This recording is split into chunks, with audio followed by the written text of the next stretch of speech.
नमस्कार दोस्तों, मैं भावनी मिश्रा अपने चैनल में आप सभी का एक बार फिर से स्वागत करती हूँ। कैसे हैं आप लोग? आशा करती हूँ आप सब स्वस्थ और सुरक्षित होंगे। गणेश चतुर्थी का पर्व आने वाला है, तो सबसे पहले आप सभी को गणेश चतुर्थी की बहुत बहुत शुभकामनाएं। इस वीडियो में मैं आपसे शेयर करूंगी कि गणेश चतुर्थी का व्रत किस दिन रखा जाएगा, पूजा का शुभ मुहूर्त क्या होगा, मूर्ति को लेकर हमें किन किन बातों का ध्यान रखना है, किस तरह की मूर्ति हमें घर में स्थापित करनी है, शुभ संयोग क्या बन रहे हैं, मूर्ति स्थापित करने का पूजा मुहूर्त क्या है। तो ये सारी बातें इस वीडियो में आपसे शेयर करूंगी, तो वीडियो के साथ बनी रहिएगा। सुख समृद्धि के प्रतीक, विघ्न विनाशक, सिद्धि विनायक, बुद्धि के आदि देवता, अग्र पूज्य, वक्रतुंड, महोदर, लंबोदर आदि अपने गुण, प्रभाव और रूप से जाने जाने वाले श्री गणेश जी का गणेश पर्व आने वाला है। इस वर्ष यह पर्व जो है 19 सितंबर से शुरू होगा और अनंत चतुर्दशी 28 सितंबर 2023 तक 10 दिनों तक यह मनाया जाएगा। आइए जानते हैं कि शुभ मुहूर्त में पूजा करना क्यों जरूरी है। यह कहावत यूं ही नहीं बन जाती है कि क्योंकि शुभ मुहूर्त पर किए गए कार्य सिद्ध होते हैं और बिना मुहूर्त के कार्यों में अधिकांशतः असफलता मिलती है। इसलिए गणेश चतुर्थी पर श्री गणेश जी की स्थापना भी शुभ मुहूर्त में ही की जानी चाहिए, ताकि हमारा जो भी इच्छा हो, हमारी जो इच्छा पूर्ति हो, मनवांछित फल की प्राप्ति हो। इस साल भाद्रपद माह के शुक्ल पक्ष की चतुर्थी तिथि की शुरुआत 18 सितंबर को दोपहर 12:40 पर होगी और 19 सितंबर को दोपहर 1:45 पर समाप्त हो जाएगी।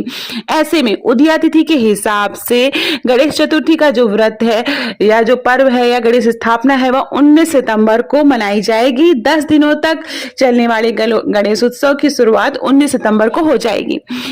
आइए जानते हैं पूजा का शुभ मुहूर्त क्या है, या गणेश स्थापना या मूर्ति स्थापना का शुभ मुहूर्त क्या है। 19 सितंबर के दिन सुबह 10:54 से लेकर दोपहर 1:10 तक आप मूर्ति की स्थापना कर सकते हैं।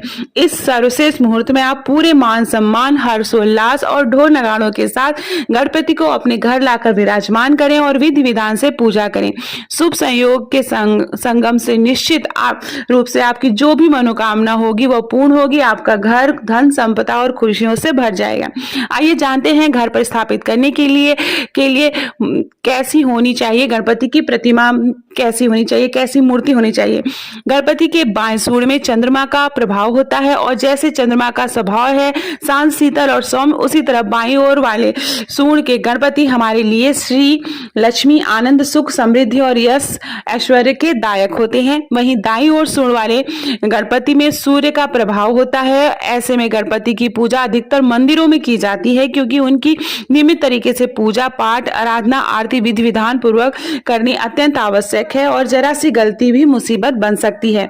आपने देखा होगा कि सिद्धि विनायक मंदिर में दाईं ओर सूंड वाले गणपति विराजमान है, जो कि अपने आप में अद्भुत और अनुपम है, क्योंकि उनकी पूजा अर्चना पूर्ण विधि विधान व शास्त्रों से होती है।